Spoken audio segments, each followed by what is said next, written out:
Yeah, I always like to hear that music because that means we're starting the show. I like Uh, it. you like it, right? Okay. Yeah, I was Um, over here vibing. okay, we vibing, right? Well, thank you for joining us today. This is show number three, Balancing Life as an Entrepreneur, the Male Perspective. Thank you for tuning in. I'm your host, Stefan Thanks for having Montgomery, me. and Yeah. today with me is my friend and colleague, Demarius Terry. I call him my brother. Welcome to the show. Glad to have you here. Thanks for having me, Steph.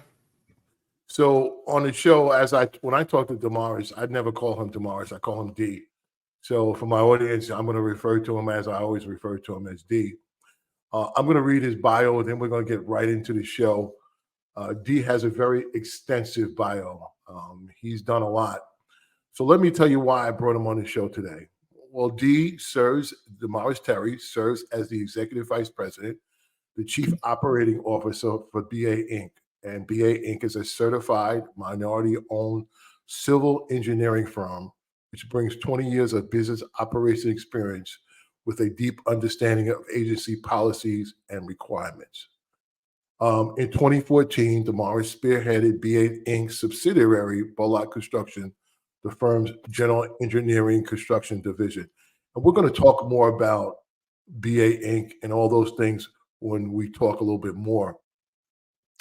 But what I didn't know, D, which I thought was very interesting, I knew you came from a historically Black college and university, Yeah. and you have a deep desire to expose and introduce opportunities within the construction and engineering industry to HBCU students. Well, here's what Yeah. I didn't know. I didn't know your company makes a point to provide summer internships to students and implemented a mentorship program called Beyond the Design, where BA Inc. partners with after school and summer camp programs around the Los Angeles and metropolitan area. You know, whenever I do these shows, I always find out something about my guests that I didn't know. And a lot of times I've been friends with them for years, but I just didn't know. Yeah. Um, and part of your bio, and we're going to talk about this also too, is that passion led you to begin your work with the Minority Transportation Officials, which is commonly known as COMTO. I know you were a member, then you were served as the first vice president of the Southern California chapter, and then you now serve. Then you start to serve as the president. Now I know you serve as the co-chair of COMTO's National Strategic Development Committee, and you also on the national board and on the Council of Presidents. So you got a lot of things going on in your life, Damaris. You really do. So I want to thank you for being here. But before we start this, and I want to tell my audience why one of the reasons I had him on here. You know, in today's world, I find it difficult for me to have a work-life balance, and I'm a single man, right? And our guest today, in my humble opinion, does a great job with it. I work closely with him and observe his interaction with people and his family. You never seem to get upset, and you always seem to be in control. I wanted to bring you here to just talk about how you keep a work-life balance and still be successful, because I know you got a lot of things going on. So I'm going to ask you questions. You know, some of this, Okay. I know already. I'm going to kind of lead Mhm. you down the direction. So to just get us started, tell me about your family structure. What is it? I know you got a wife and kids, but just tell me your family structure so the audience can understand when we start talking about work-life balance. Yeah. Very interesting, not interesting, but very demanding schedule when it comes to my family. My wife, as well, is a executive vice president within our industry. As you know, you work closely with her, as well as myself. And we have two young kids of the age of 10 and 8. So Grayson is 10, Emma is 8. We do have a daughter that recently graduated college. She's living her life in North Carolina, which is another balance because we want to make sure that we are also providing her guidance and resources and tools and Sure.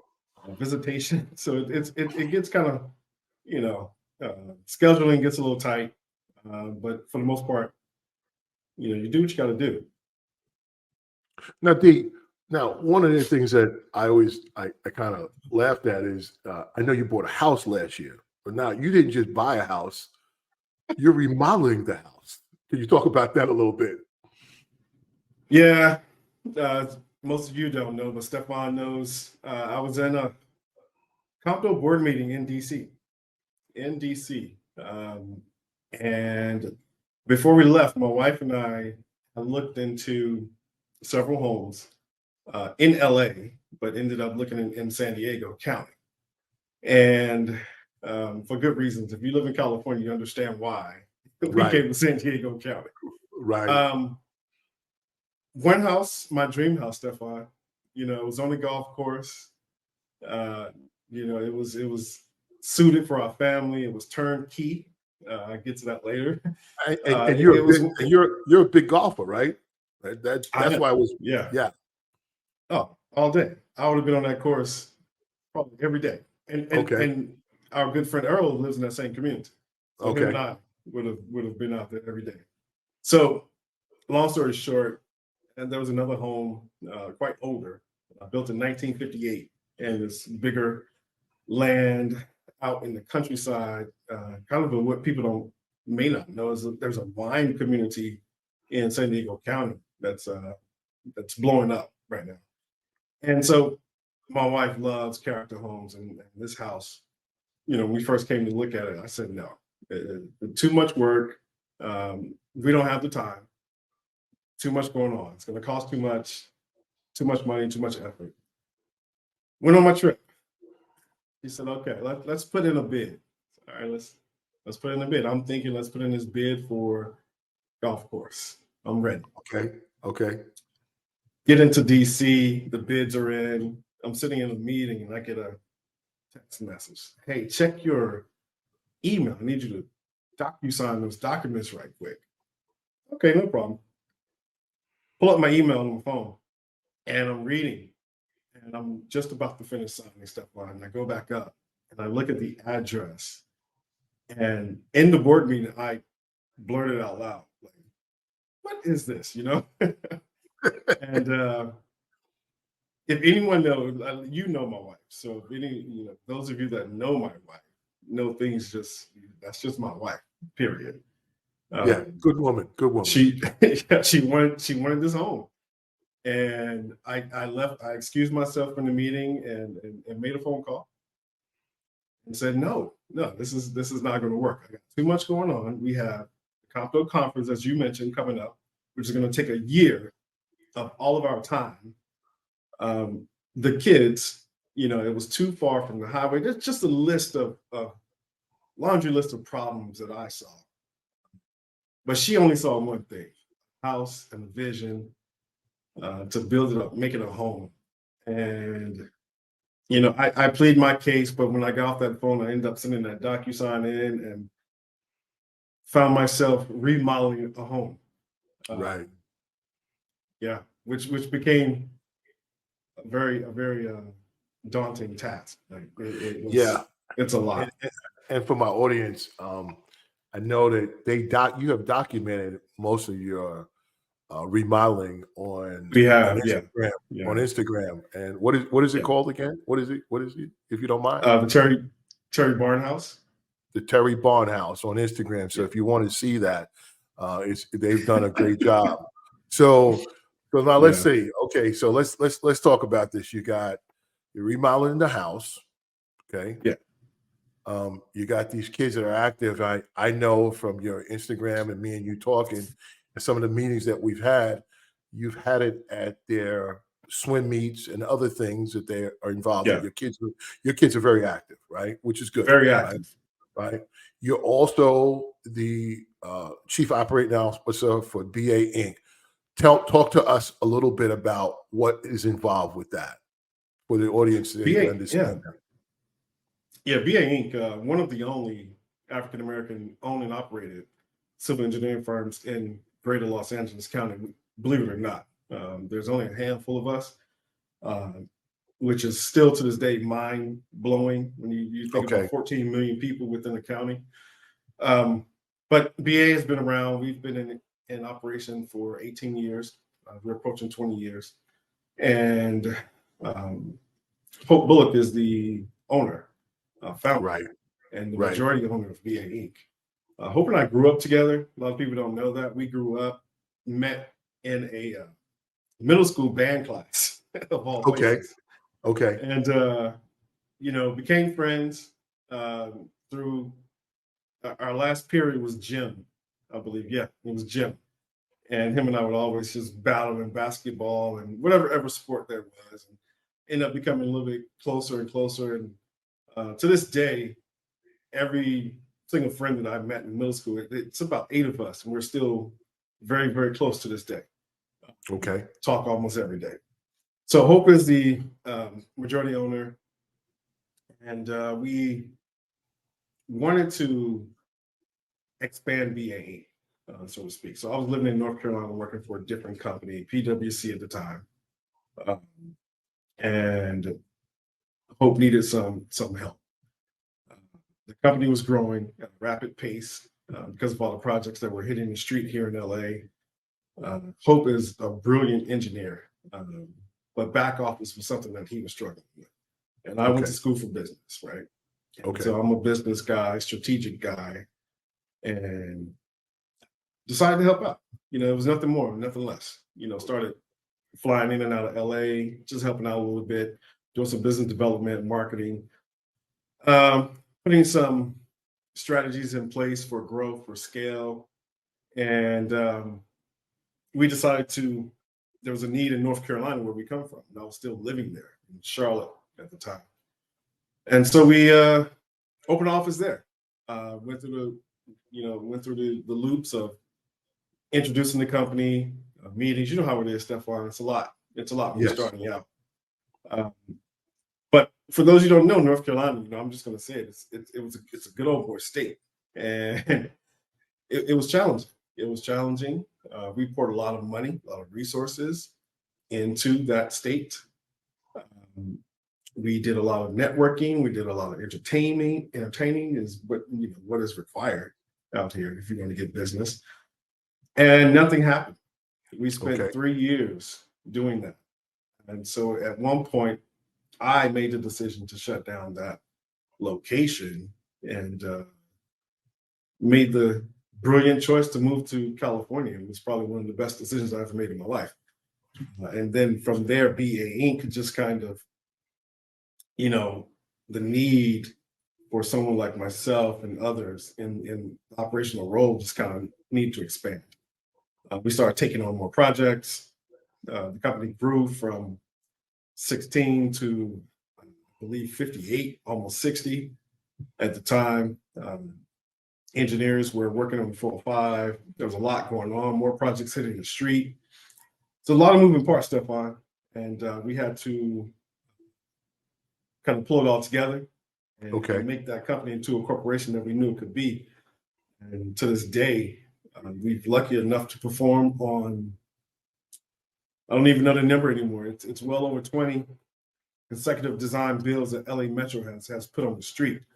We've been a part of those projects, which is really significant in my eyes. Being able to work on these projects and then also being able to see them in a full development scale, and touring these projects at the end. So quite a bit. Yeah. So, okay. So we got the kids, we got the wife, we got the house, right? We got the chief operating officer. You talked about that. Then you went on to be president of the Southern California chapter of Compto. And I remember when we talked about the conference, I said, "Oh, I'm not doing that." And You said, did, "Well, Steph," I said, "I'm not doing that." And you said, "Steph, I'm going to take it on."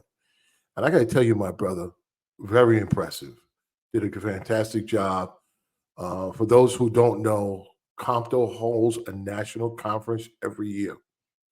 And the planning for the conference starts a year ahead of time. And we were on meetings, and I was on your team. So you took that on. But not only did you take that on, what else did you do with Compto? How some of the things you're doing with Compto now? The conference was was a big, huge undertaking. I couldn't do it without a team of individuals like yourself. And, I got to shout out Edna Stanley and Shannon and Vi and Janair, Sure, who's sure. also on the Southern California board. But right now, I'm still heavily involved with Compto on the Southern California region, as well as a national, because Compto is an organization I truly believe in, and was brought in by yourself and Gwendolyn Gray. Um, at that time, it was a well-known organization. I think some things had to be kind of changed and polished, and you saw that. You took it in that direction.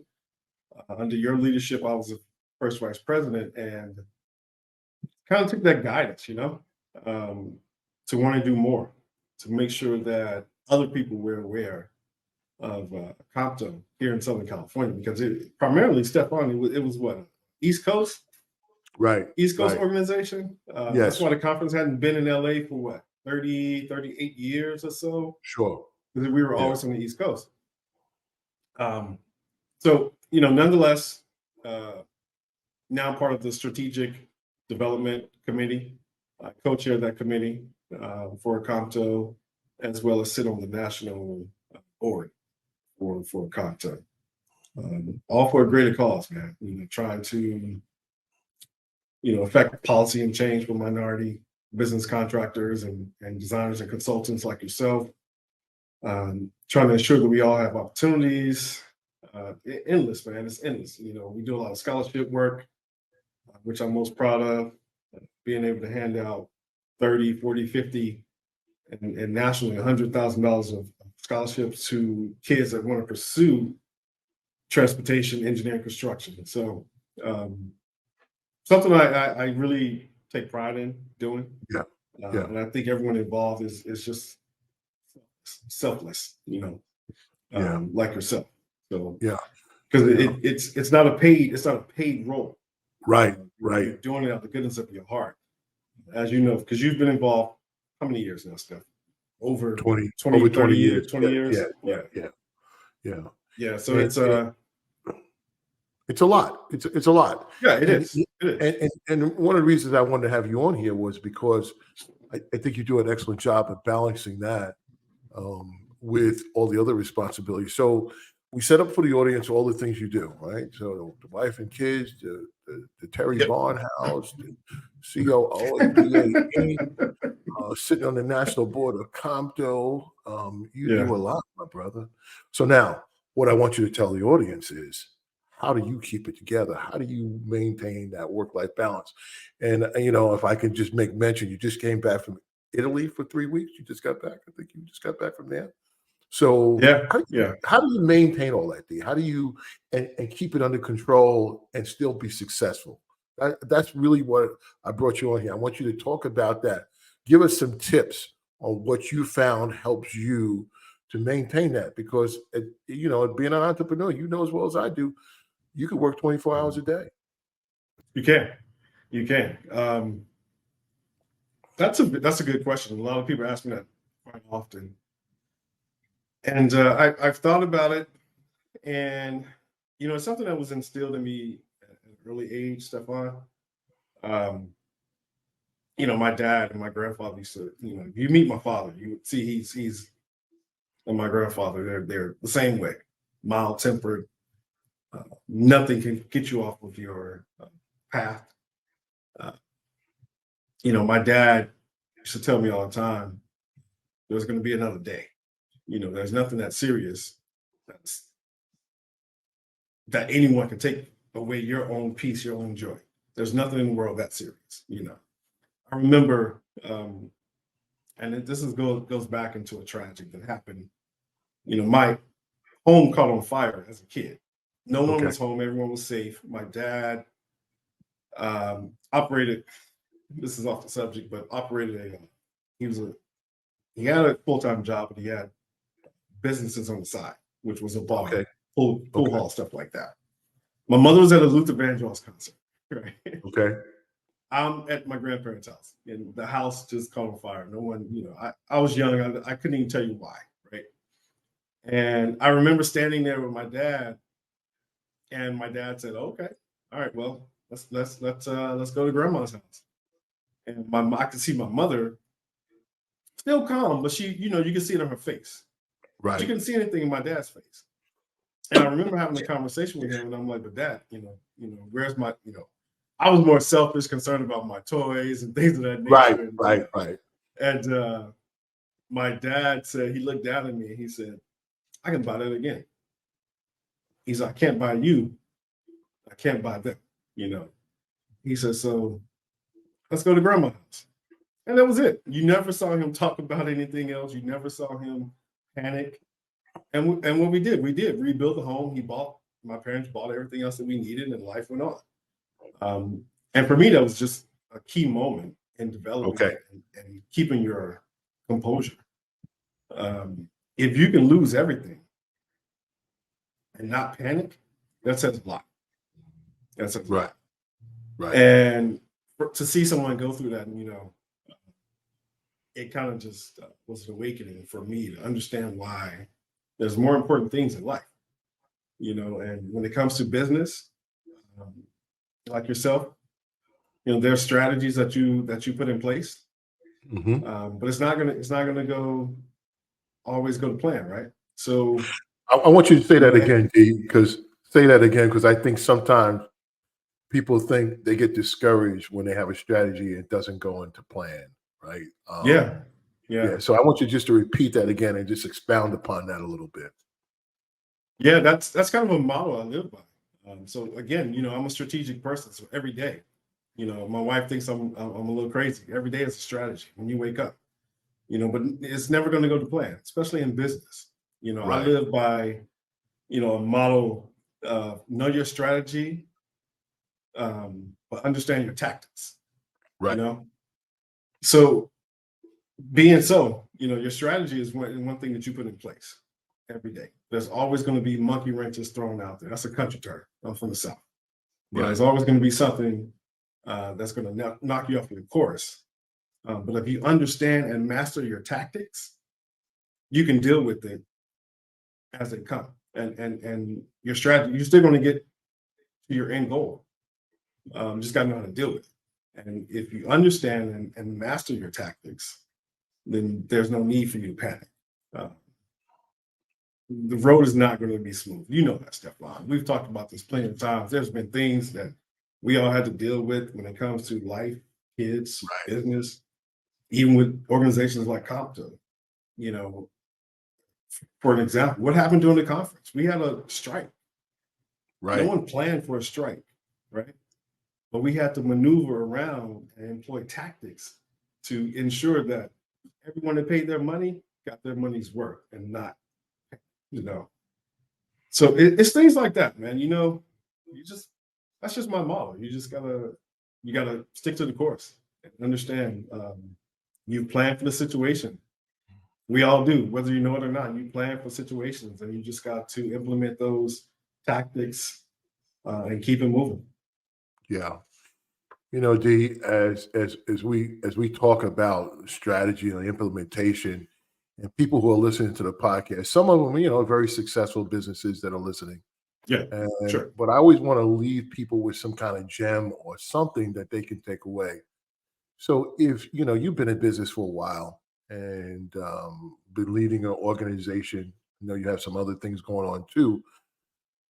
What advice would you give to entrepreneurs, just in general, either first-time entrepreneurs or people who have been entrepreneurs for a while? What advice would you give them? This portion of the $1 Million Business Podcast is being sponsored by MSS Strategic Partners. MSS Strategic Partners is your business recruitment firm. They help small businesses connect with major corporations. They help major corporations source and vet small businesses to work with. At MSS, they like to say, they'll do all the work so you don't have to. For more information or demonstration of how they can help you, contact them on the web at mssstratpartners.com, or you can simply type in MSS Strategic Partners. Now back to our show. Similar to what I just said, I firmly believe in sticking to the course. You know, if there's a direction you need to go in to get to achieve your goal, you have to stick to course. You have to. Oftentimes, people panic. They want to, do something different or implement a different service because this service isn't producing as much at this period in time. But if you came up with that strategy and that direction, you just have to stick to course. Okay. It's not going to be perfect, like we talked about just now. It's not going to be perfect, but stick to your course. Question. And find mentors, find people that have been there Okay. before you. Okay. Surround yourself with a group of people that you can learn from. You can learn, the good, the bad, and the ugly. It's always, oftentimes we're in these conversations and people only talk about the good, and so, only thing you see is that golden carrot dangling in front of you, and you're trying to chase it. But if you don't have anyone that's telling you the bad and the ugly, then you're going to be rude awakening. Yeah.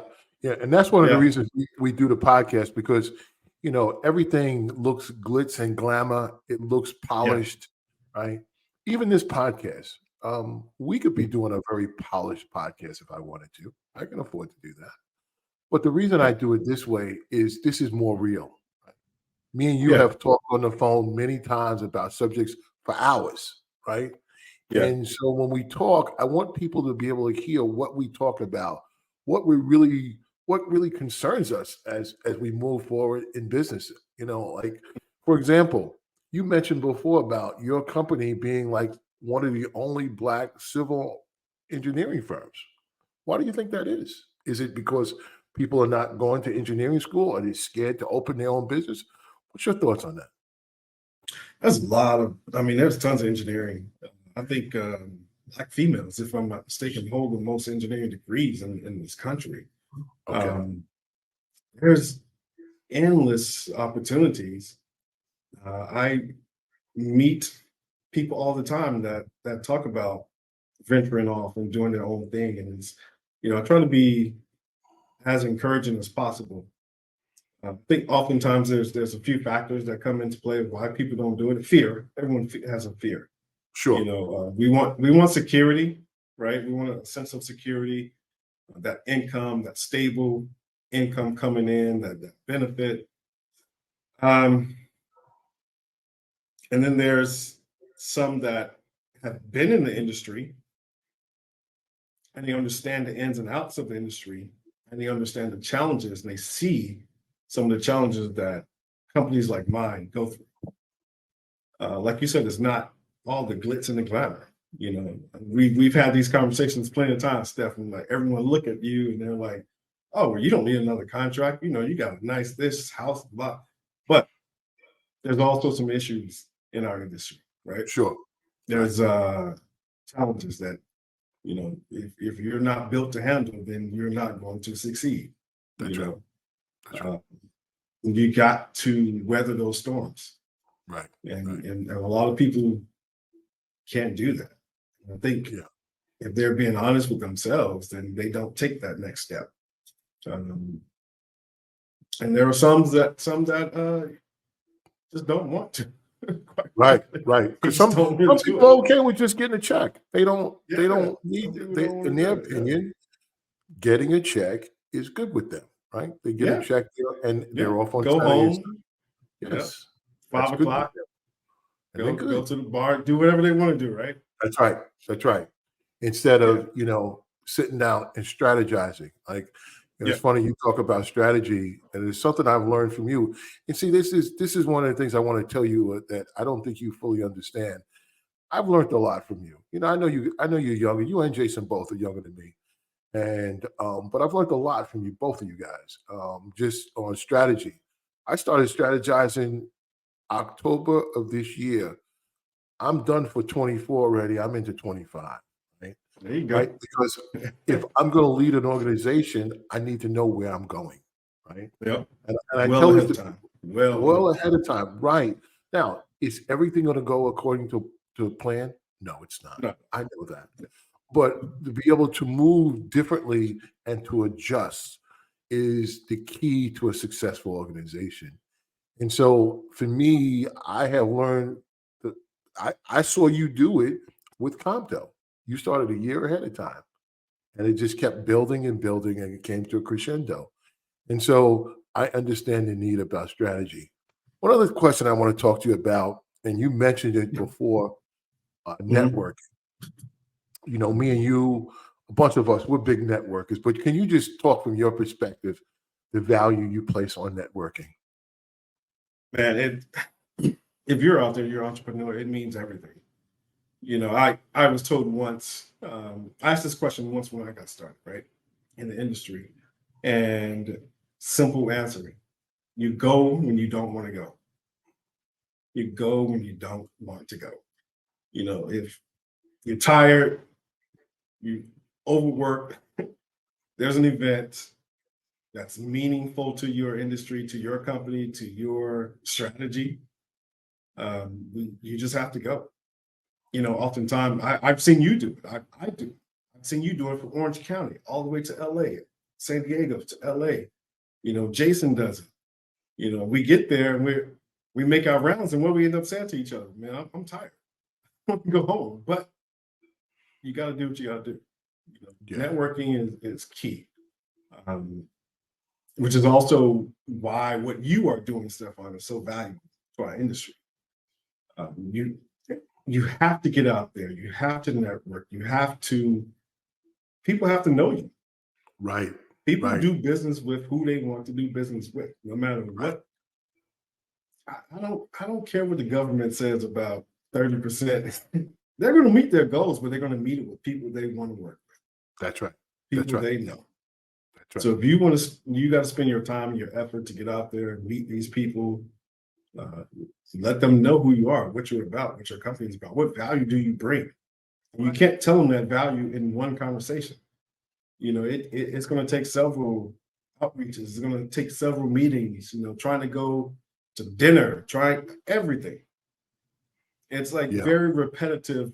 You have to be like a drill sergeant when it comes to Right. you trying to start your company, essentially. I think sometimes people feel as though when they network that if I go to this event or I'm gonna get a project, it takes 6 No, to 7 no, points, 6 no, to 7 touch points before you even start the no. conversation, right? Yeah, It yeah. That's really what it is. And I don't think people understand that. So you gotta hang in there. You gotta keep going. You are. Right.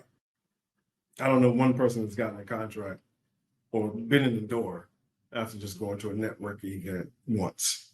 Right. You have to prove your value, prove your worth. Yeah. And once they Exactly. know who you are, understand who you are, the day you walk in that door and they say, "Oh, that's MSS right there," that's when you still can't let off the gas pedal at that point. You still, No, no, got to be there, be no. involved, but at least they know the value you bring when you walk in the room. And the podcast is a way of networking because what I'm doing is I'm bringing on friends, associates, Mhm. colleagues that I know that can network in a different way, almost in a global way, because you could hear what Demarius has to say. You might be interested in his company. You might be interested in him. You might be interested in what he's doing with his house, right?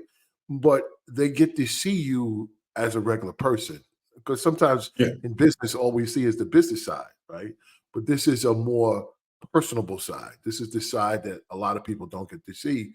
And it's an interaction. And it's because it's on the internet, it's going to be on there forever. So Yeah. it's a good thing. Yeah, it really is a good thing. So I know everybody got a podcast, but my podcast is really steered for helping those in business. These gems that me and you and others have talked about. Let's bring other people into the conversation. Let them hear what we're talking about, and maybe they're Yeah. learning something from it. That's really what the podcast is Yeah. about, really. And I'm glad you were able That's to. key. Yeah. Yeah, very key. I'm glad you were able to come on. So I'm not going to keep it much. I'm not going to keep you. I know you got things to do. I'm going to ask you 2 more questions. Yeah.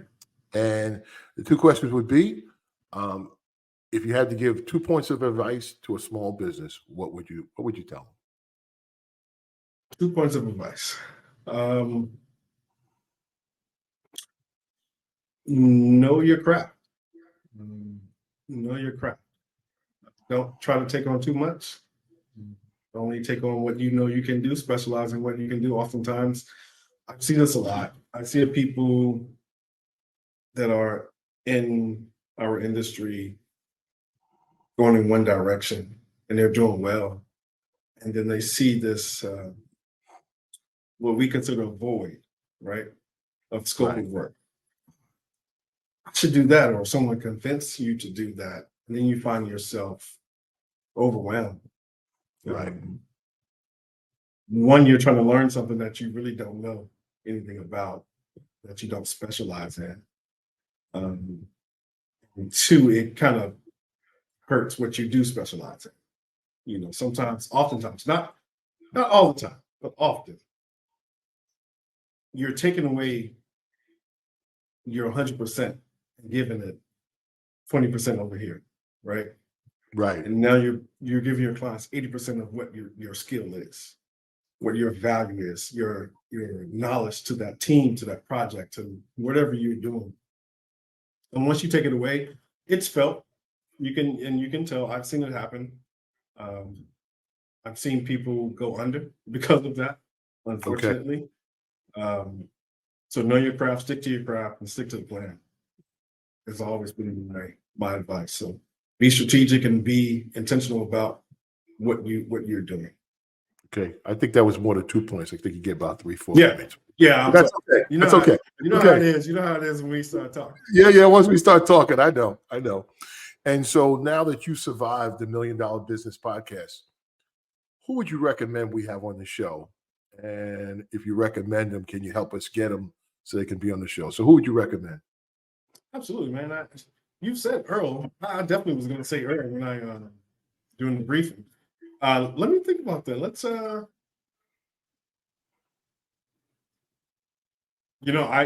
you should tap into the Morgan Group, man. They're doing some big things. Okay. Morgan is doing a lot of big things across the country. Okay. So what, I forget her name, is Carlos's daughter. What's her name? So there is Walter, but then there's Monique. You mean Monique? I know Monique. Yeah. Monique. Yeah. Monique Morgner Okay. is the owner.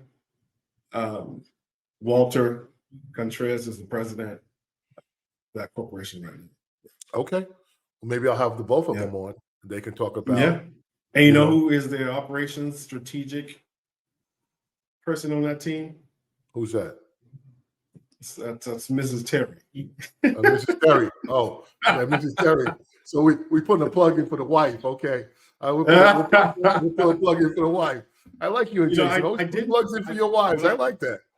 I didn't want to do it because I'm like, that's what wives come to. But the more, as I'm sitting here thinking about it, it's racing through my brain. I'm like, but it's true. It's true. They're doing, you just, talk to them. They're doing a lot of interesting things. They're growing, they're developing. Yeah, they're moving. Okay. Well, I'll make sure I do that. And I'd like to bring them on and talk to them. D, I appreciate you, my brother. Really do appreciate you. Glad that you were able to come on the show. It was fun. Thank you for being such a good guest. And you brought a lot of insight to the podcast. And I want to thank my audience for listening and viewing us. We want you to go to our website. You'll see some upcoming guests that are coming up. You'll also see some guests that have been on the show already. It's called the $1 Million Business Podcast.com.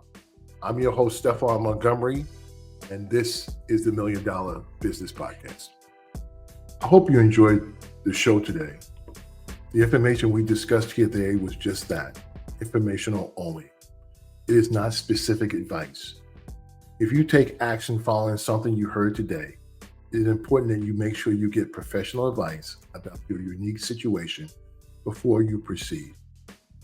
Please reach out to us if you have any questions, or if there's another topic you would like to see explored, or if you know someone who might benefit from the show, remember to tell them about us. You can find the $1 Million Business Podcast on all podcast platforms or our visual podcast on YouTube. Thank you for viewing and listening.